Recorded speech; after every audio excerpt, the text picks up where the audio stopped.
Hi, loves. Welcome to a new episode of the AW Confidential Podcast. Today's guest knows how to bring the drama on stage and in the server room. Dara Woo isn't just a Broadway actress lighting up the stage. She's also a former software engineer at Lyft with a degree in computer science. I had to do, I had to sort, I had to sort of think about it. I was like, wow, this is, she went from tech to acting. That's pretty impressive. So yes, that is right. And she is, are you fluent in Python? Oh my goodness, that's such a funny question. Yes, I would like to think I am. I've been coding in Python for like 8 years. So she's fluent in Python and Playbills. I just love it. Hi, Dara. How are Oh, you? hi. I'm so excited to be here right now. Thank you for the awesome intro. Of course. I just found it's fascinating, right? Because we always have a hard time with transition and change, but this is a pretty drastic change. So, first of all, I want to say congratulations on the role in the Broadway hit Picture of Dorian Gray. That's amazing. Thank you. Oh my gosh. Yes, it's been so exciting. I was a software engineer as of 2 months ago, quit my job, and now I'm Wait, I an two actress. months ago. Yes. So, well, double congratulations. Thank you so much. And I want to dig deep, a little as deep as we possibly can in the time that you've gifted us. You went from Lyft to Broadway, literally. Yes. So from being from the going from the tech world to the stage, what sparked that shift? Mhm, And what did I'm gonna try to pick your brain. Like, mhm, what did that moment look like for you when you made that decision? By the way, mhm. being that you were a software engineer, you said 2 months ago? Yeah. Early Insane. 2025. Yeah. That's insane. So what did that moment look like? Because most of us, Mhm. entrepreneurs, podcasters, we start out at it's a side gig. Yeah. And then we have that moment where we're like, okay, now I have to make that shift and jump in with both feet. So what Mhm. did that look like for you? Oh my gosh. It has been crazy. I didn't even have a single day in between. I literally had my last day at Lyft and then started working on Broadway like the next day. So I don't even know, as I talk to you right now live, I don't know if I've even really reflected upon it myself. I will say though that this transition has been sort of like a long time coming. I've been acting for many, many years. I've been auditioning for many, many years. I just have always dreamed of being a creative, and I think COVID gave me the time to really just like reflect with myself on like, hey, like, we have only so many years of life, like what do I want out of it? And so challenged myself to be brave and really dive into sort of all aspects of my curiosities. But yeah, it's been a crazy transition, especially the last, 2 or so months. That's amazing. I love it. I love the idea of going from, because technology is it's pretty rigid. I mean, it's not Yeah. as rigid as medicine, but there's a language, or there are different languages, and Mhm. it's a different culture.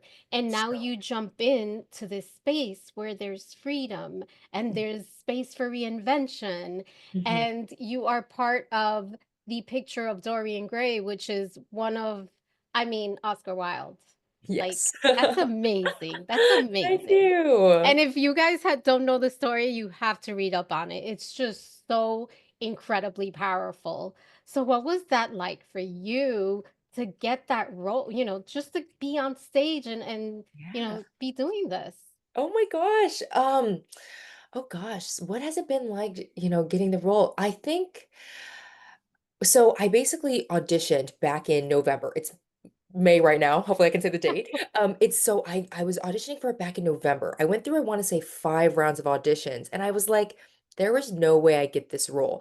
I mean, I show up to the audition, there's like thousands of people. I also don't have a strong theater background. I've done a lot of TV and film and a lot of commercials, but actually my onstage experience is not as big. So in my audition, I talked a lot about my technical background, and I think that might be, why I got the role because I do operate a camera on the stage and I'm running around and I'm adjusting all these settings and doing technology magic basically on stage. Um, but yeah, I would say like in terms of actually getting the role, I was like, no way. I actually like didn't even quit my job at Lyft for a long time because I was like, I don't know if this was a joke and I'm not gonna quit my job for a joke. Like I like it's like a Surreal, prank or right? something like that. So I got a call from my manager. This was probably right before Christmas. And I started crying on the phone. I was like, what does this mean? At the time, I had told everyone in my life I was moving to LA. I was like, I'm moving to LA. Like, I'm New York is not working for me. I haven't booked anything, that inspiring recently. So, unfortunately, that means I upended my entire life. My roommate moved out. I literally had shipped stuff home. The week I had shipped stuff home, I booked Dorian Gray, got the call from my manager. I was like, this is crazy. I extended my lease another 12 months. So yeah, it's just been such a whirlwind. And Wow. I'm personally just very excited to stay back in New York City. But yeah, I that's what it's love been it. like. Now, what was the biggest fear you Mhm. had to overcome when you decided to even leave a per so and I was going to say your permanent job. Yeah. So I don't know what your upbringing was like, but I know for Mhm. me, I was raised, you go to college, you get a Yes. full-time job that has benefits, you can take a vacation once a year, you have your 401k. It's sort Mhm. of it was the blueprint for us. Yeah. But Mhm. what was it like for you? Because you walked away from something that's secure, quote unquote. Mhm. What Yeah. what were your fears like? I know Yeah. there must have been some fears. Yeah, there were definitely fears. I mean, yeah, it's so great talking to you because I feel like you understand what it's like working, like doing a side hustle and then like quitting for this random pipe dream. It's like Crazy. it's crazy. It's really crazy. So I think for me, like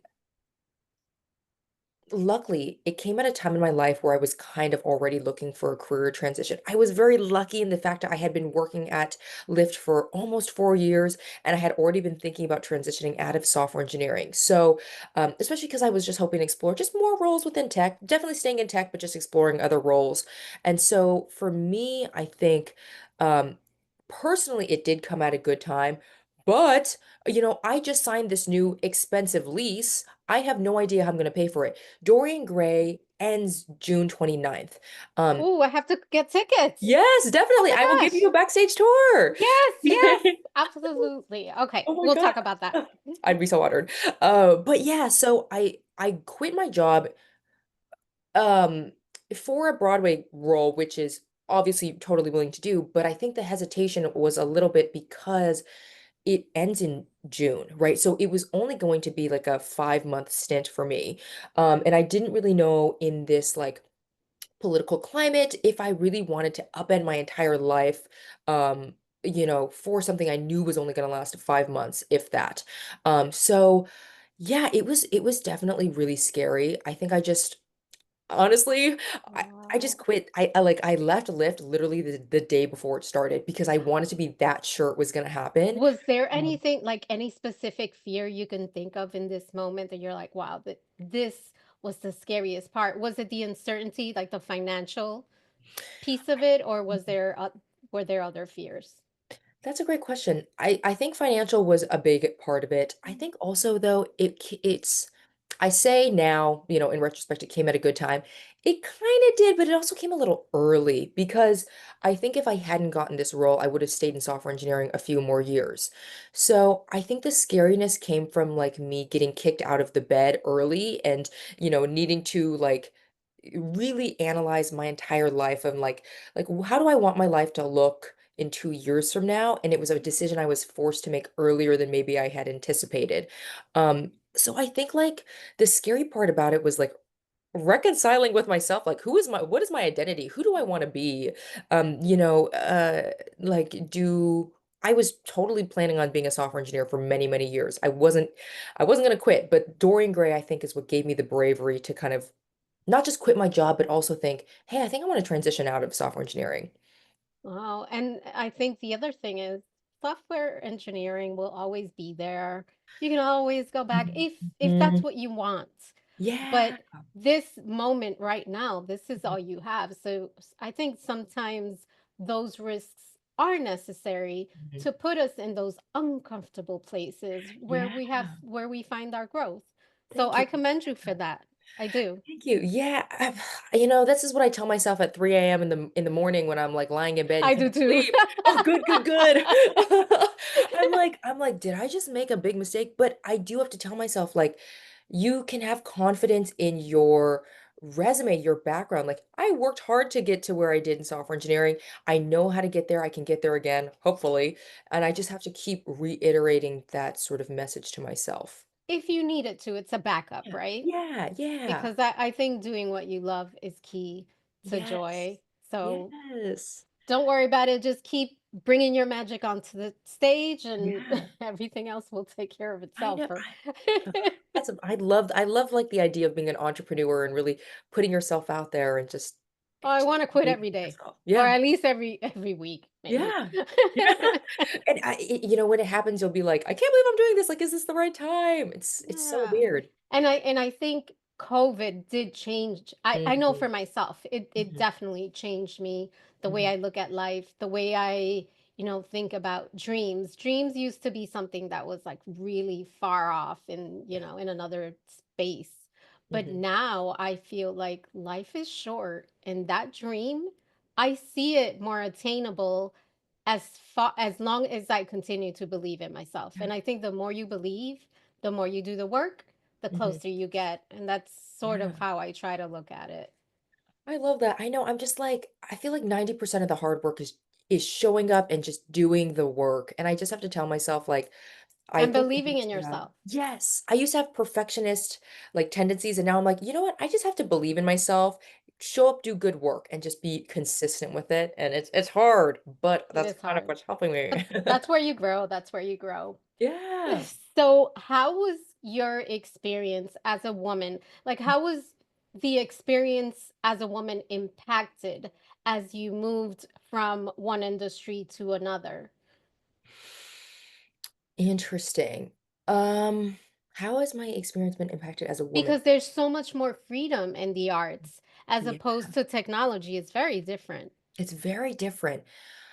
Okay, I think my biggest fear is when I was I don't wanna say smaller actress, but when I like, before I had this big, you know, credit, if you Googled Dara Woo, it was all software engineering things.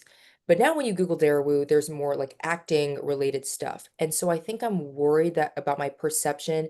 I do think of myself as half and half Hollywood and tech. Like I don't, it's not like I've quit for acting and then I never see myself doing tech again. And I think my worry is that like I will not be respected, minus the fact I have a degree, minus the fact I've worked so many years as a software engineer because I'm a woman with creative interests and like, oh, obviously she wasn't cut out for software engineering. It's like I didn't, I think I have to remind myself like I didn't quit out of exhaustion. I, was given a new opportunity. But there is a lot of stigma and I do wonder maybe if I had chosen like a Dara Woo is just my name. I'm like, maybe I should have chosen a stage name or something like that.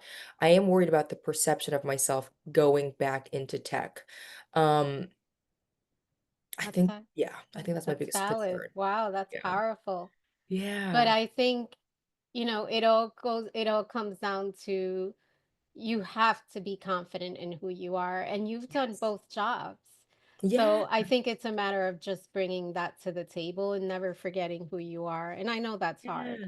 That's hard. Thank you. Yeah. It's like I totally I love that sentiment. Where it's like, if you Google me, you see me modeling, lotion, which I could see how as a hiring manager it's a little weird, right? But then it's But also think about this. Do you really want to work with someone who is that narrow-minded? that's exactly what I tell myself. I'm like, if they're gonna be judging me for following my dreams, then like I don't want to work for that type of company anyway. Like they're 100%. good. It just weeds out opportunities I don't want to follow. And I love that. Yeah. Yes. Yes, I love it. Hmm. Now, what is one myth about chasing your dreams that people seriously need to stop believing?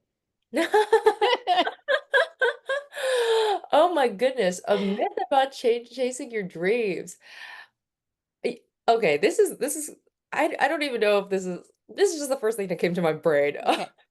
Um, like for the picture of Dorian Gray, I work 6 days a week.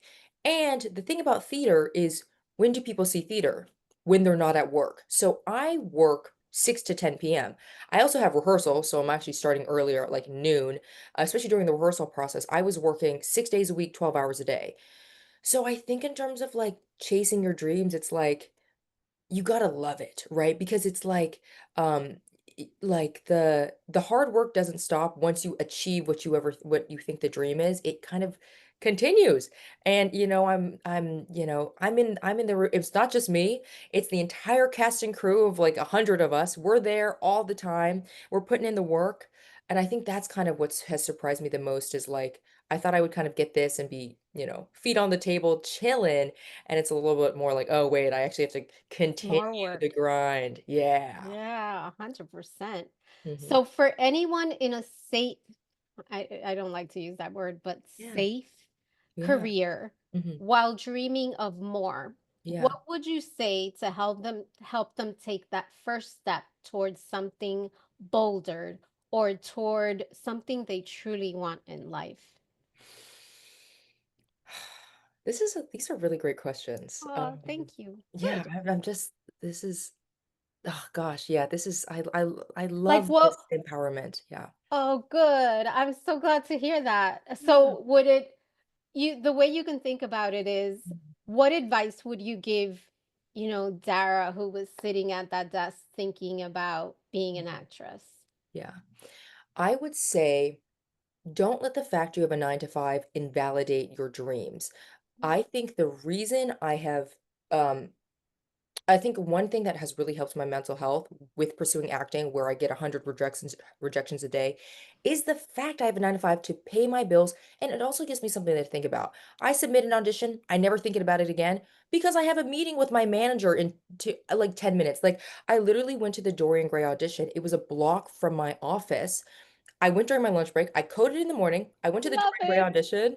Thank you. I left the audition and jumped straight back into coding. Like, there's no time for doubting yourself. And I would say, if you are working a safer job, don't look down on it. Wear it loud and proud. I love like a 9 to 5 is the way to go because you build a life for yourself outside of your dream that gives you, maybe some money, maybe you also have some goals within there, and it gives you something else to focus on. And I would say like even if you spend 1 hour a week on music, let's say that's your dream, or fashion, or, building your own company, that doesn't make you, it's you are still that person. I think it's like my identity had a shift. I wasn't just a software engineer with this acting thing. It was no, I'm an actor and a software engineer. Maybe I spend more time with software engineering, but you just have to think of yourself as the both. Love that. Yeah. I say that the 9 to 5 is the job that pays for the dream. Yeah. I d You know what I- yeah, even for me now, I'm so grateful for my 9 to 5, still thinking maybe I'll get back into it. Nothing wrong with that. Like, I think there's a myth that you have to like drop out of Stanford, start a company, quit your job, dive in full deep. And I'm like, if you don't have the cash net of maybe your Yeah. family to support you if a month is slow, not saying you failed, just a month is slow, why take on that extra stress? Those bills keep coming, right? Yeah, just They don't yeah. stop. Oh, I'm like, don't put yourself in a situation that you're gonna regret. Yeah, build the Absolutely. skills, build your resume slowly. Nothing happens overnight. So I love I'm that. totally all in for the dual life Hannah Montana lifestyle. I love that. So one of the things I like to do with my guests is Mm, do a pop-up surprise question. I yay. haven't seen any of these questions, but the guests Mhm. seem to love it, so I'm just gonna pick one randomly, Okay. if that's okay with you. I Okay, love let's that. see. Let's see. Okay. Oh, we got two. Okay. What is a talent or skill you have always wanted to have and why? Mm. Interesting. Oh, first answer that comes to my head. Singing. No way. Yes. Oh my gosh. Do you sing at all? I have taken years of singing lessons. I sing in the shower. I sing whenever I'm not doing anything. I'm singing doing the dishes. Um, I sound okay, but it's not like Beyonce. So I think that would be the skill or talent I wish I had. And why? Um, I think it's a oh gosh, why? I mean, other than just to sound good to myself, I think um I think there's just something so cool about being musically inclined and like, you can spread a lot of stories and like there's a lot of emotion in music. It's a You can different connect form to of people. storytelling. Yes. Yeah. Yes. And I kind like I would love to I be love more that. musically connected. I love that. Well, never Yeah. know. We're still young. Yeah, Can still do yeah. it. Yeah. Dara, thank you so much. I want to make sure everyone knows how to connect with you, learn more about you, and let us know the details for Dorian Gray play. Oh, yes, thank you. Yeah, just check me out on Instagram and TikTok at Silver Dare. It's like silverware, like a fork and a knife, but with a D. And come see the Picture of Dorian Gray until June 29th in New York City on Broadway. Awesome. We will be there. Thank you so much for joining us today and sharing your an amazing journey. Oh my gosh, it's been such an honor. Thank you for having me. Oh, thank you. And thank you, loves, for joining us on this episode of the AW Confidential Podcast. Talk to you soon.